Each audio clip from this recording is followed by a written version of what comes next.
Je n'aurais jamais dû ouvrir cette boîte.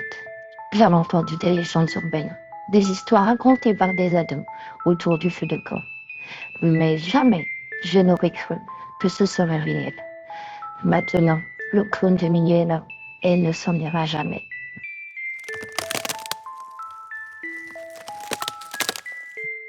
Quand j'étais enfant, mon grand-père possédait une maison de campagne isolée, quelque part dans les forêts profondes de l'Hiverno. On y allait chaque été, et je passais des heures à explorer le vieux grenier poussiéreux, rempli de boîtes antiques et de vieilles babioles. Une des boîtes me fascinait plus que les autres. Elle était plus ancienne, avec des ornements en argent terni et une serrure. Mon grand-père m'avait toujours interdit de l'ouvrir.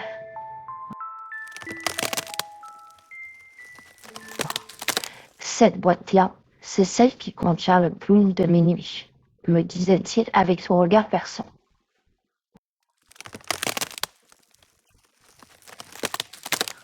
Il m'avait expliqué que ce n'était pas un simple clown comme ceux qu'on voyait dans les cirques, mais une entité malveillante, un esprit ancien que les gens du village avaient enfermé dans cette boîte il y a des décennies.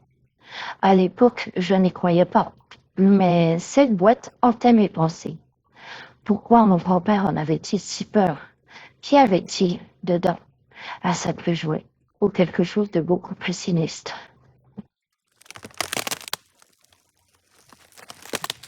Des années plus tard, après la mort de mon grand-père, j'ai hérité de la maison. Je n'y avais plus mis les pieds depuis des années, mais une nuit, poussé par la nostalgie, j'ai décidé de m'y rendre. En arrivant dans la vieille maison délabrée, l'air était lourd. Un silence pesant régnait, interrompu seulement par le craquement des vieilles planches sous mes pieds. Les souvenirs d'enfance ressurgirent. J'en ai presque oublié l'existence de la boîte, jusqu'à ce que je monte dans le grenier.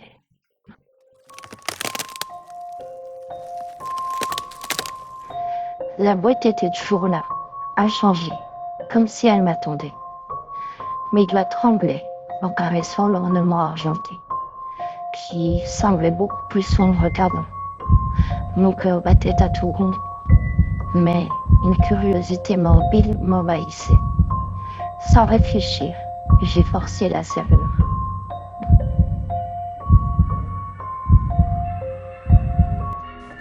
La boîte s'ouvrit dans un grincement sinistre. À l'intérieur, je découvris une petite marionnette de clown. Il portait un costume rayé rouge et blanc, un nez rond et rouge, et un sourire figé. Mais ce sourire semblait presque trop humain, trop expressif.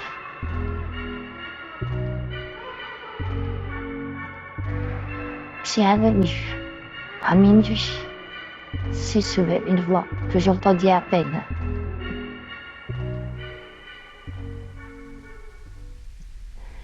Dès cet instant, des événements étranges commencèrent. Le grenier habituellement silencieux résonnait maintenant de rires étouffés, des rires d'enfants et d'un homme dont le rire était beaucoup plus grave. Des chuchotements s'assignaient dans les murs, murmurant des menaces, m'accusant d'avoir libéré le clown de minuit.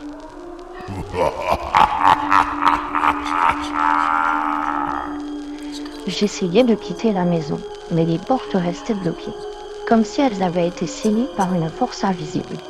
Mes tentatives désespérées de briser une fenêtre échouèrent. Finalement, résigné, je retournai dans le salon, espérant que tout cela n'était qu'un mauvais rêve. Mais le cauchemar ne faisait que commencer.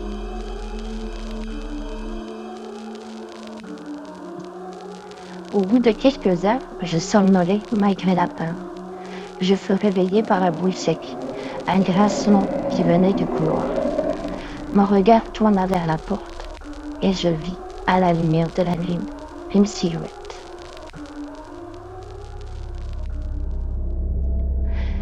C'était le clown. Il était bien plus grand que la marionnette. Sa silhouette squelettique se découpait dans l'ombre. Ses yeux brillaient d'un rouge incandescent.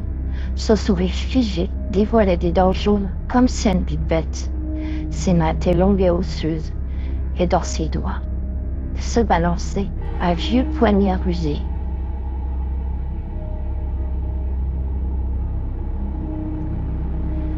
Je m'as libéré, dit-il en riant doucement, d'une voix aussi tranchante qu'un couteau. Je m'enfuis, tentant de me cacher, mais chaque pièce que je traversais semblait changer. La maison elle-même semblait être vivante.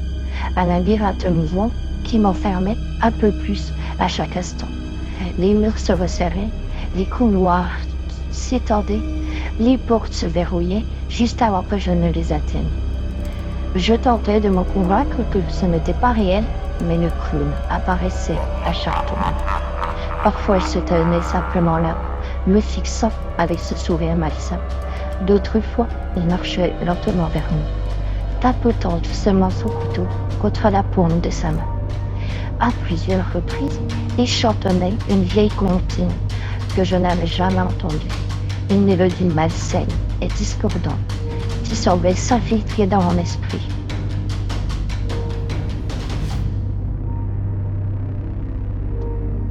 Alors que la fatigue et la peur me submergeaient, je me retrouvais dans une pièce que je n'avais jamais vue auparavant. Au centre, une vieille table en bois recouverte d'un tissu rouge usé. Dessus, une inscription gravée en lettres anciennes.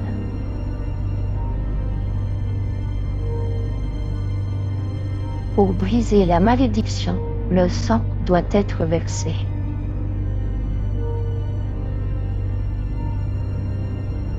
J'ai compris que c'était le seul moyen de m'en sortir. J'attrapais un morceau de verre brisé, prêt à accomplir ce que je pensais être le sacrifice final. Mais avant que je puisse aller plus loin, le clown apparut juste devant moi. Il saisit ma main avec une force inhumaine. Son sourire s'étirait encore plus.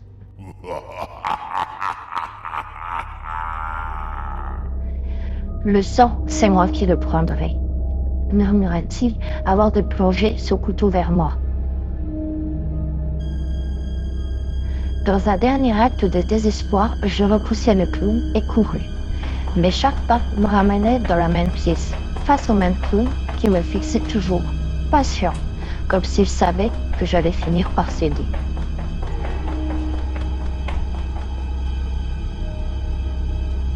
À ce que je réalise que le clown ne voulait pas juste me tuer, il voulait quelque chose de plus.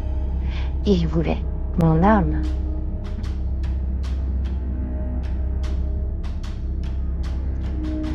Dans un dernier éclair de lucidité, je compris que ce clown n'était pas un simple esprit, il était un parasite, un ancien démon enfermé dans la boîte pour punir les âmes imprudentes. Il ne pouvait quitter la maison, mais il pouvait se nourrir de ceux qui osaient l'approcher.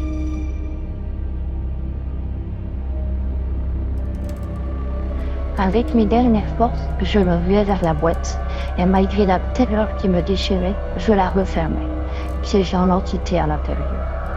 Le clown hurla, et sa silhouette s'évanouit dans un éclat de fumée noire, aspirée dans la boîte.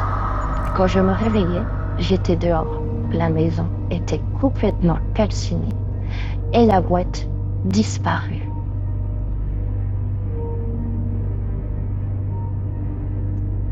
Aujourd'hui, je partage cette histoire pour vous mettre en garde. Si vous trouvez une vieille boîte ornée d'argent, surtout ne l'ouvrez pas. Vous risqueriez d'y libérer quelque chose qui vous hanterait à jamais. Et si jamais, au cœur de la nuit, vous entendez un rire de clown, il est déjà trop tard.